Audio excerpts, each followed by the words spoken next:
Hello, my hallowed hypocrites, and welcome to Storytime at Rip Daddy's house. I'm your host and trusty narrator, Dave Makes Noises. Today, we're asking you all, what's the most evil slash morally ambiguous thing you have done while playing a lawful good character? Part 1.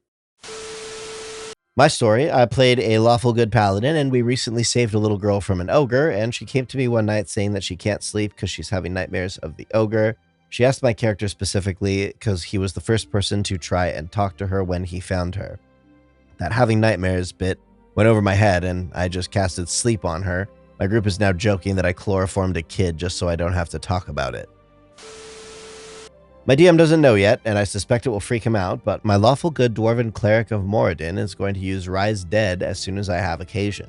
Because any good blacksmith knows sometimes you need a specific tool to do the job. I honestly just want to mess with him because he's always surprised when my party does something that is not stereotypical for their classes. Colin D. I play a Vengeance Paladin. Where do I start? We straight up took a bounty, a bring me their heads type thing, last session. My paladin is totally on board with it, but I'm going with the one time my paladin bought a prisoner from some bandits so the revenant NPC we were helping could get his vengeance. Or the one time she came up with the plan for the warlock's demon familiar to go murder the guards of a hideout we were about to storm. Then after we stormed the hideout and rescued the prisoners, she cut off all the heads of the enemies we had killed and put them on pikes outside the gate for the evil lord to find. She's definitely a freedom fighter. Don't play a lot of lawful good characters, but one time I threw white dragon eggs off a cliff. Pretty messed up when you think about it, but according to my cleric's gods, some dragons are just born evil and you absolutely judge them on the color of their scales, so... When I'm waiting on my main group to find a day where we all can play, I like to play one-shots or mini-campaigns with randos online, so I can test run my unused character concepts or campaign settings. This is from a mini-campaign where I was a player. I was playing Naylan, a drow champion fighter slash inquisitive rogue. The three other PCs in this story are Tamar, a chaotic good human archfey warlock, and Ayla, a neutral evil wood elf moon druid, and Kerwin, a true neutral tiefling aberrant mind sorcerer. Naylan had a very strong sense of morality and fair play, but a severe perception on wrongdoers, which stemmed from him overcompensating while attempting to show that he's different from the slavers and cultists, which most think of when looking at his kind. He's also not the sharpest tool in the shed. We had a running arc where Tamar and Anela tried to draw Naylan towards their moralities, with the former claiming that his personal honor code was holding him back, while the latter argued that the only way that people will respect him is if he takes power for himself. Though he never had enough of a perspective shift to truly change alignment, he considered their words deeply enough that by the end of our 5-session game, he definitely was showing some growth towards both sides. Also, Kerwin was casually trying to convert us all to Cthulhu, and when that failed, tried to convince us to kill each other whenever he got bored. That is true neutral.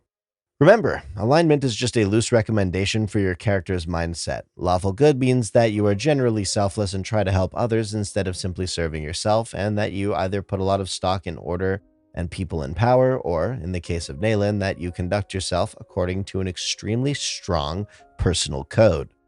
When our 5th session came around, we had finally cornered our big bad evil guy, whose name I cannot remember for the life of me, who had teamed up with baddies from each of our backstories in each of the previous sessions.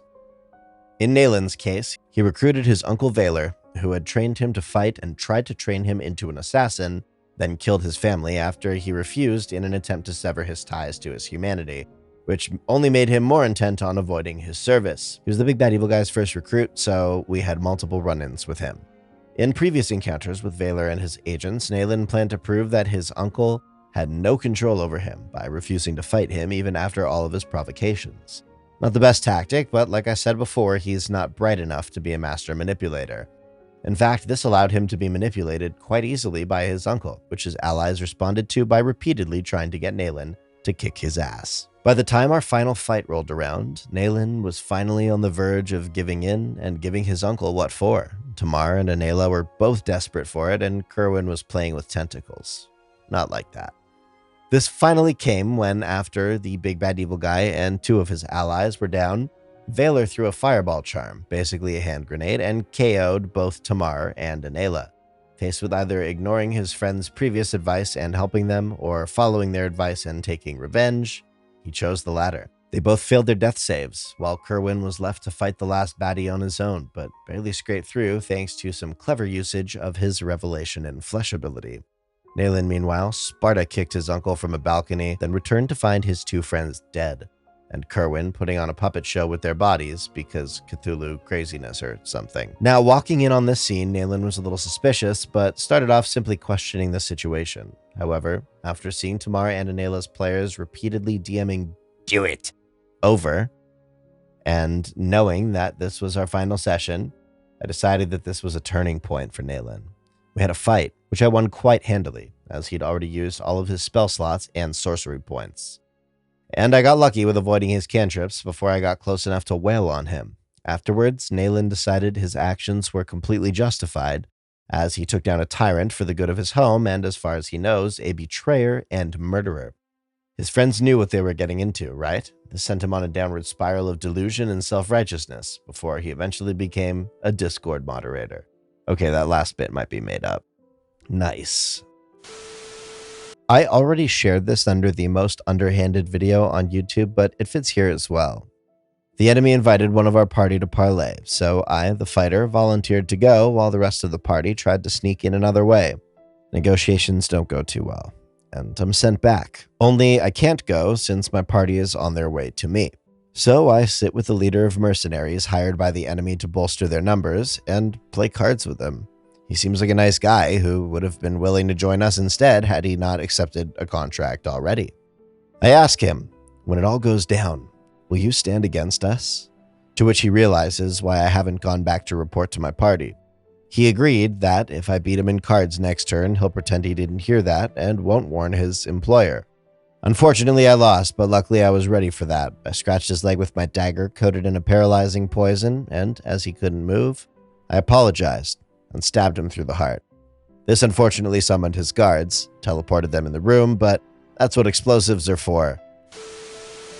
It was less an evil act, closer to one that was not thought through at all. I was playing a lawful good life cleric, and our party was supposed to be headed in the direction of a cave with a kraken inside of it. We started making plans in the tavern. Rogue, we could drug it, steal some booze, and pour into the water.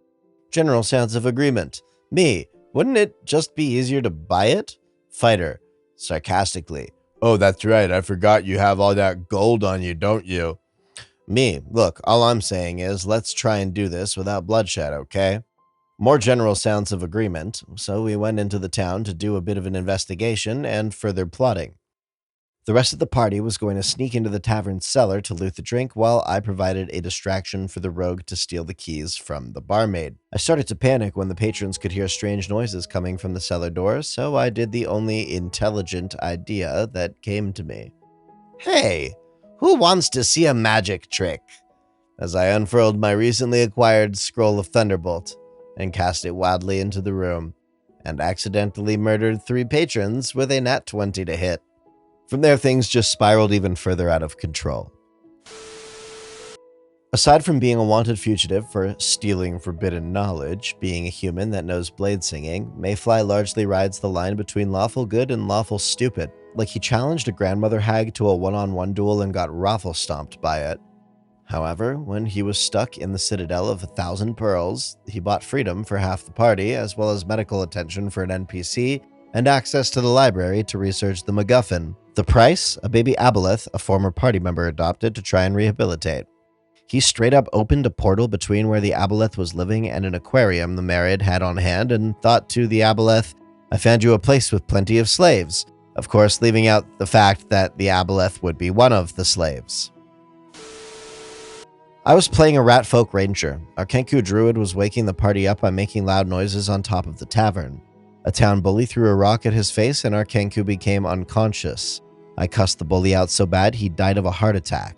It wasn't my intention at all, but the DM really liked what I said and gave it to me. It was a really awkward conversation explaining to the guard what happened. Not technically lawful good, but might as well be. I bought a slave. Okay, though, I more or less rescued her from an ever-looping cycle of pain and reselling. I'm currently raising her to be an independent woman halfling and be able to survive in the capitalist society without dying or ending up as a slave again. Our group is split 50-50 now because they think it's either completely bad or that there is some good in it, and we fight about it every time. Greetings, you shifty shifters, you, and thank you for holding it down to the very end of this video. If you have betrayed your lawful good alignment somehow, we want to hear about it in the comments below. And of course, if you've got another story you'd like to possibly have narrated, I would humbly ask you to post it over on our official subreddit, r/MrRipper, where we are always aggregating adventures for videos just like these. If you're a DM or a player and you're looking for a group, you might find said group over at Mr. Ripper's Group Finder Discord server, a Discord server designed by Mr. Ripper and our amazing team of mods to, you guessed it, find people groups. Mosey on over, have a look, roll some dice, make some memories, share those memories to the subreddit, please, r/MrRipper, so we can keep making these videos, and boom, you have a perpetual motion machine. I hope this week that you are staying safe and connected to the people you care about. If you want to stay connected to or care about me, you can find me on TikTok, Twitch, and Instagram at Dave Makes Noises. Thank you again for watching. Please sub for Nat 20s. Ring the notification bell if you believe in punctuality, and we can't wait to see you again soon.